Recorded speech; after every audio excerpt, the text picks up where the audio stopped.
In this video, let's talk about how to use the Chase QuickAccept business payment.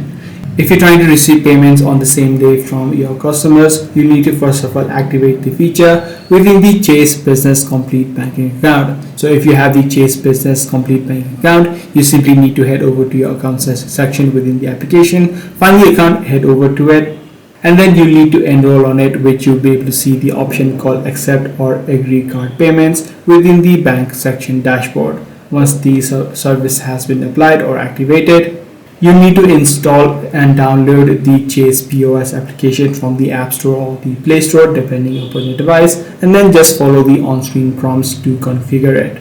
Once everything is completed, you'll be able to take a customer payout, and then you'll be able to also view the pricing and funding mechanics within the application. So that's pretty much all there is to it. If this video was helpful to you, be sure to subscribe. I'm going to see you in the next one.